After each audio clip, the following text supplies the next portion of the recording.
let's do a quick recap of what we saw last episode.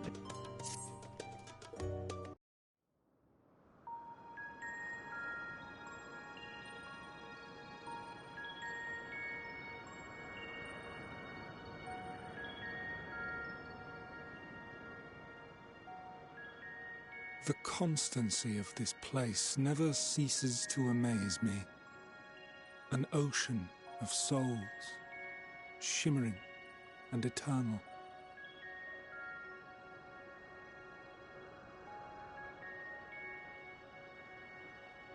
And yet, something stirs.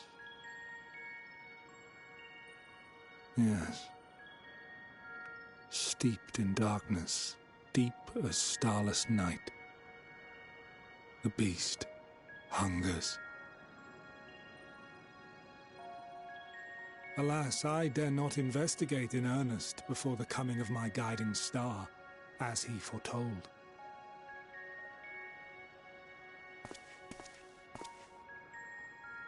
We shall descend to the depths, you and I, to confront the dread beast Pandemonium. Oh, the sights we shall see. The sights we shall see.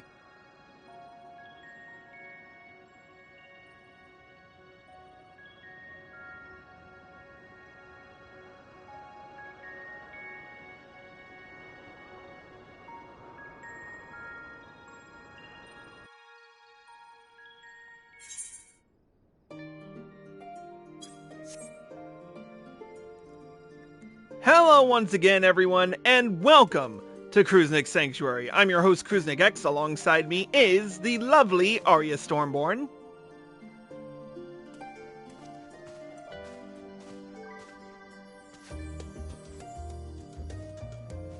I'm here, I swear. I am not a figment of your imagination. There we go. Now she unmuted her mic.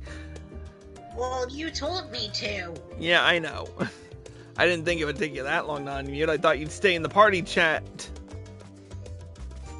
I have other things to do. Anywhoozy. So, we are back once again playing Final Fantasy XIV Endwalker. The last numbered episode, we finally defeated Medion, saved the world from the final days, and basically everything's peachy keen, hunky dory, dandy, and fine. Lies. But of course, there's always a new adventure right around the corner, and as such, that's why we're here in Old Sharlayan. So, tonight's journey will take us into the newest arc in the latest expansion, the Pandemonium arc, or to pronounce it correctly, Pandemonium, only because, you know, there is a certain symbol there that needs to be pronounced correctly, but of course we're not going to. Anywhoozy, so, in order to start this arc, we're going to speak with Nemgigi here, and begin the quest. Begin this quest line with the level 90 quest, The Crystal from Beyond. Do you have to finish the MSQ before Yes. doing that? Well, fuck it. It appears my calculations were correct. I knew that at this very spot I would encounter none other than Chris, the hero who saw us through the final days. So certain was I of my math that I stood here for...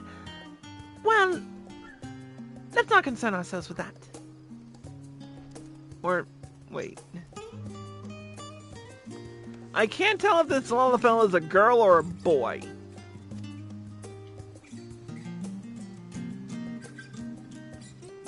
I am Nemgigi, assistant to one Professor Cloudian. We work with the Ashiascope to observe the ethereal sea and delve into its myriad mysteries. Some mysteries, though, are beyond even our capabilities to unravel. The strange crystal we but recently discovered, for instance, defies our very conjecture. You've been to the center of the star and far beyond it, however, so we hope that you may see something in this crystal that we academics do not. I beg you, lend us your well-traveled eye at Aporia. Professor Clouden will be eagerly awaiting your arrival. Yep, girl.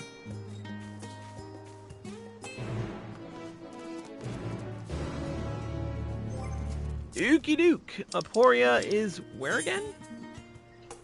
Ah, right. Labyrinthos.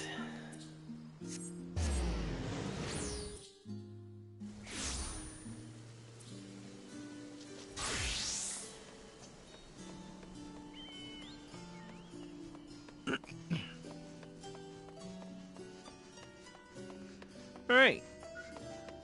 Cloudian is a Huron male, okay.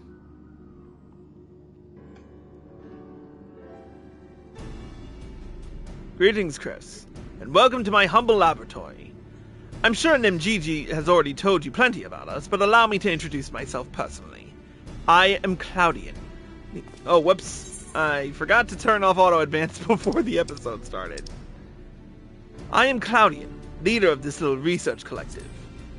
I must admit I have been nervous about this meeting ever since Nemgigi set out to find you. For a researcher in my field, there is no greater in honor than to meet the first men in history to traverse the ethereal sea and return to tell the tale. The professor speaks often and at length of your deeds, but he has no small number of achievements to his own name. He has peered deeper into the ethereal sea than any other in Sharlayan, and the breadth of his knowledge is peerless. Peerless, perhaps, but for a single man. We must seize this precious opportunity to learn what we can from him, and perhaps crack this conundrum that has stumped the three of us for moons.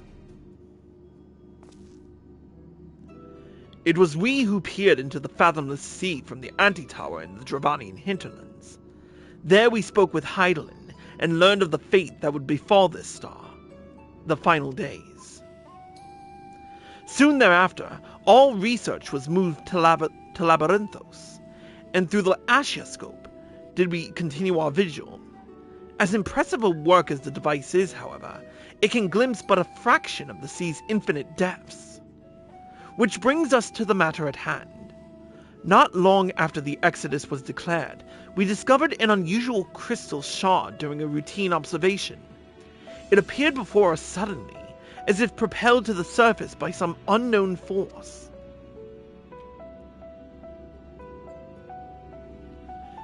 We found that it possessed an ethereal density that exceeds that of normal crystals by orders of magnitude, and its shape resembles nothing which occurs in the natural world. It was made, not formed. Unfortunately, that was the extent of the information we could glean before we were forced to turn our focus towards the Exodus. The crystal was very nearly forgotten amidst this sudden upheaval. But thanks to the efforts of a certain someone, that crisis is now behind us, and we are free to resume our research. Thus did we decide to seek you out. The dauntless adventurer who delved into the unknown and beheld its innermost secrets. And now, we would have you see for yourself.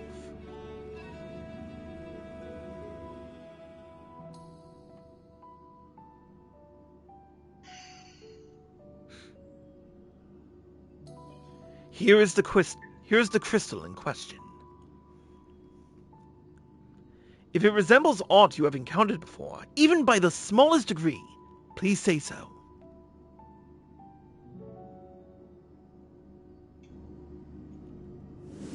Well, shit.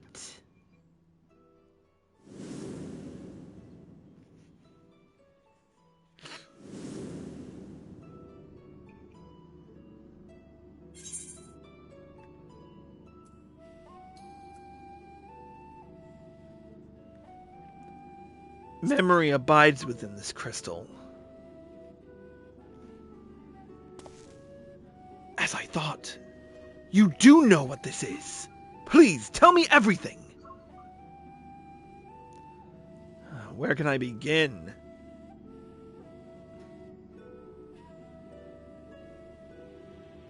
Wow, one time where we didn't fade out and fade in. I see. The Asians used these to transfer their memories to new vessels. Fascinating indeed. It was plain that this crystal was special somehow, but this revelation surpasses even my considerable expectations. Similar artifacts have appeared throughout the ages. Memories of martial techniques manifested as crystalline shards on the battlefield, or storied stones passed from master to student. A comparison between said artifacts and this crystal may prove a fruitful first step in unveiling its true nature. What do you think, Professor? Asian memories. Windows through which we can gaze upon the convocation of 14. Unlike the crystal in Chris's story, this one does not bear the mark of the convocation. Who then could these memories belong to? And more importantly, why were they stored in this particular shard? More importantly still, why was it set adrift on the ethereal sea?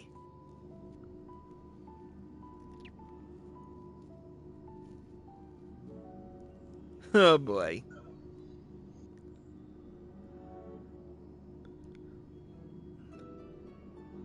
Professor! Professor Cloudian! Huh? Yes? I'm well aware that contemplation is the key to breakthrough, but there is propriety to consider. We have a guest, one you invited explicitly. Must we do this every time?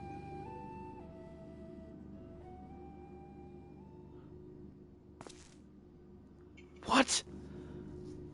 Yes, of course, our guest. Terribly sorry. I do so easily find myself unmoored by the tides of rumination.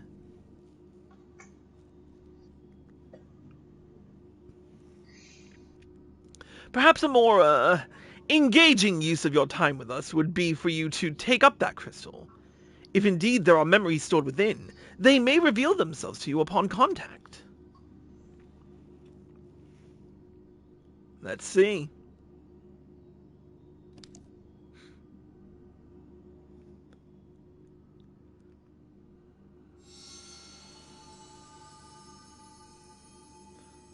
If anyone, message, come, pandemonium, please, faces, grave threat, star, in danger.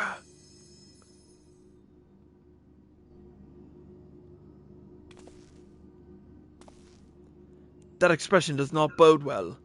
What did you see?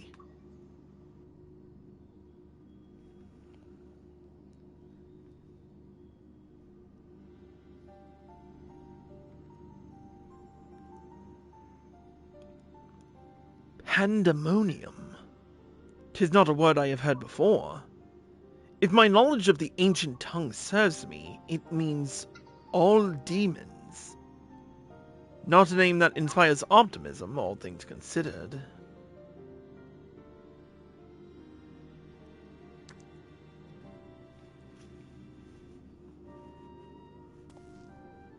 In the event that another star-shattering cataclysm... let me try that again. In the event that another star-shattering cataclysm is in fact bearing down upon us, I would have the aforementioned examples of crystallized memory to hand. Nemjiji, Uisino, I entrust their procurement to you. If there are more memories to be extracted from this crystal, we will find them. As for you, Chris, there is a person I would have you seek. The one who has delivered so dire a warning. Your story tells us that this crystal could very well have been made by one of the ancients.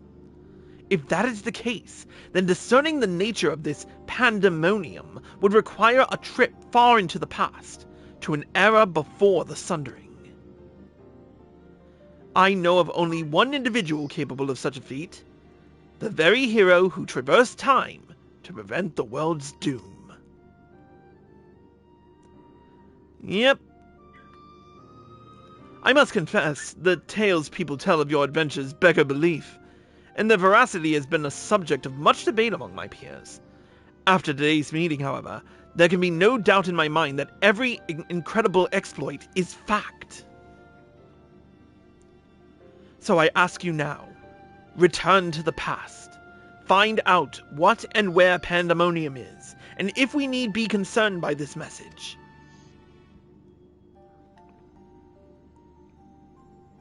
Thank you. For the time being, you should keep the crystal in your possession. I do not think you have seen the last of its memories, and more may be drawn out as you approach their source. Safe travels, and may we meet again soon to share our findings.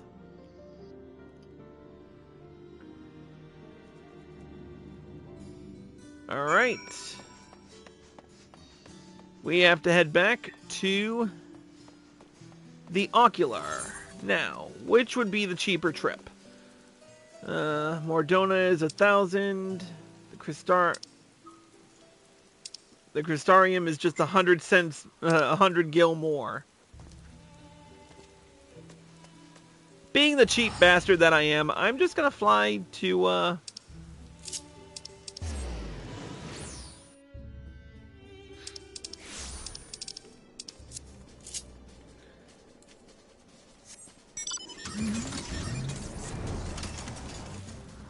Good thing I have Mount Speed 2 in this area.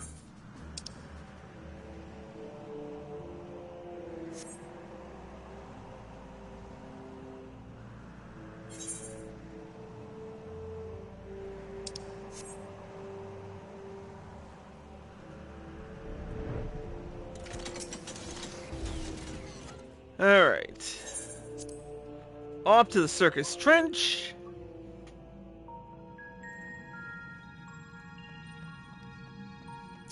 There's the Beacon Keeper. And we're off to the first. And here we are.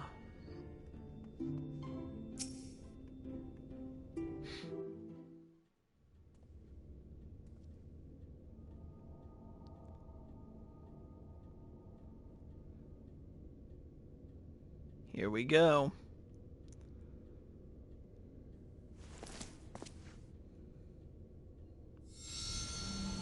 Oh, Lord Firex has joined us. Hello. Well, that receives this message.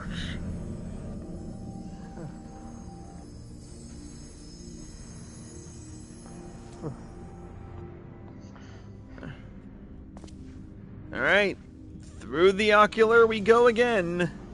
Come, Pandemonium, quickly. Pandemonium. Yep. We're finally getting into this. Nice. What part are you on? Just started. Wait, what the nice. fuck? Where the fuck did I land? On your head, like always. Well, that fucking hurt. Well, of course you landed on your head. Well, at least I'm in Elpis. Okay. Yeah. Want some help when you get you through this stuff? I'm on.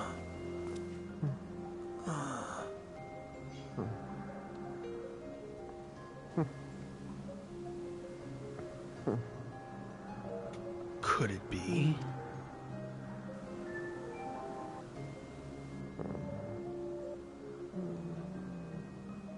No, of course not. Apologies, but for the briefest moment, I thought you to be a dear friend of mine. I realize now that such a notion is preposterous.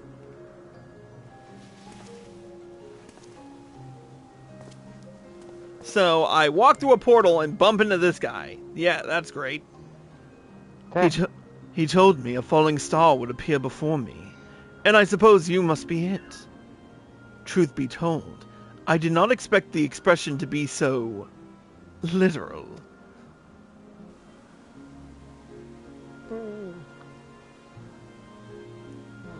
Yeah, you are all sorts of interesting. Oh, alright. Before we continue, we need to do a quick hydrate. You can go ahead and invite me to your party. Give me a sec. Yeah, since he can actually do it with you. Thank you for redeeming the hydrate, Shadow Dragon 65, or 95 I should say. Whew, that is refreshing. Alright, let's talk to whoever this is. Themis, he's called, apparently.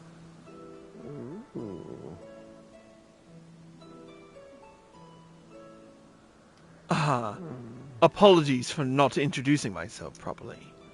My name is Themis. As you can see by my bare face, I am not one of Elpis's observers. Rather, I am come here on an assignment, which has been more or less routine until this very moment.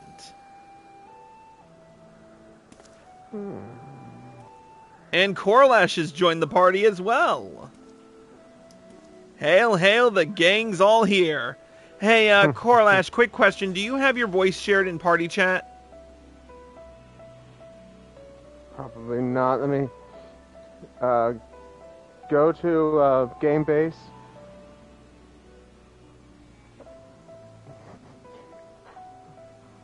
Go to view all parties. Go down one. Ooh, that felt Up good. one. Go all the way over to settings. There should be voice chat settings. Share your voice. Down one. Allow. There we go. Okay. Alright. Alright, continuing with the cutscene. You certainly do know how to make an entrance. I must wonder what brought you here, for it is plain that you do not belong here. Or any place I know, for that matter.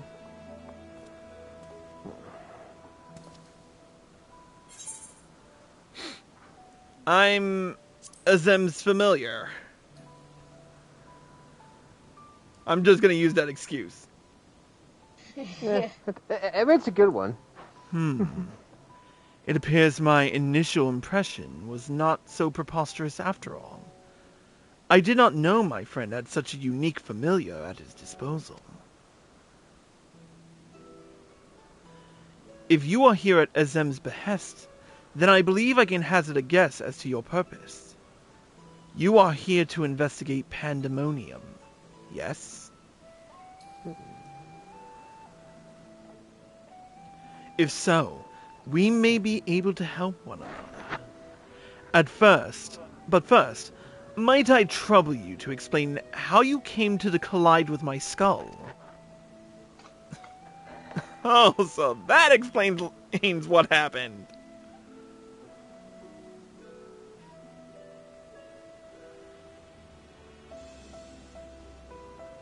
I see.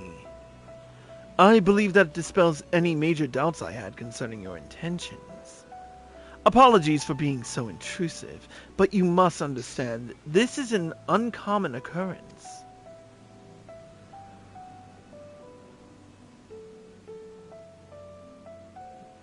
I shall pry no further, for I am well aware that we all have secrets we must keep. However, if I may, I would very much like to take a look at this crystal of yours.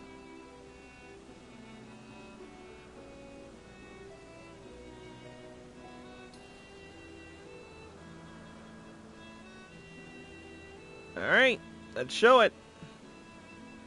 We can trust him, hopefully.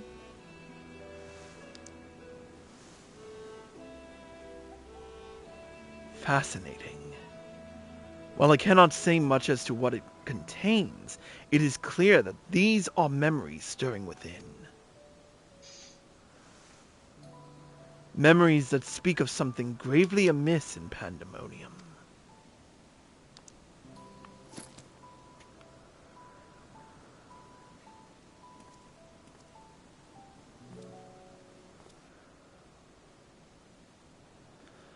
The facility extends beneath Elpis and is overseen by the words of La Habrea. It houses those creations that are highly valued as research subjects and highly dangerous to the star. Naturally, it is strictly guarded and under constant surveillance.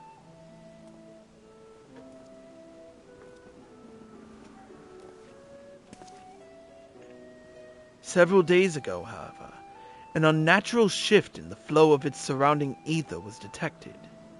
Soon thereafter, all communications from Pandemonium ceased. I am here as representative of an organization that works directly with the Convocation, and have been tasked with investigating this incident.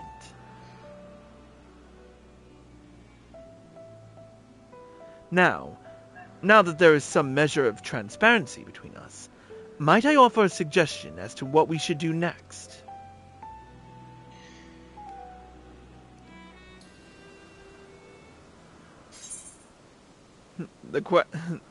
I guess the biggest question is, what's gonna happen?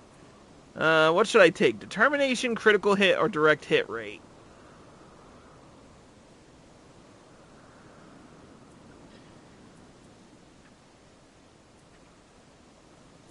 I'll take direct hit rate. You've done it more recently. Where do you unlock the start this quest? What? My brother hasn't started it yet. He's trying to find the location. I can't recall. Where does this all this start? It starts outside the Baldessian Annex in Old Sharlayan. There you go. Okay, during the course of your investigation, you may discover valuable artifacts. These can be exchanged for equipment by speaking with Mylene in Aporia or Jole in Razatan. Okay. There's nothing there. Why you tell us that now is beyond me, but we're gonna take a quick break and we will return with more in just a moment. If you're watching on Twitch, stay tuned. If you're watching on YouTube, here are all the links provided to get you where you need to go. We'll see you next time.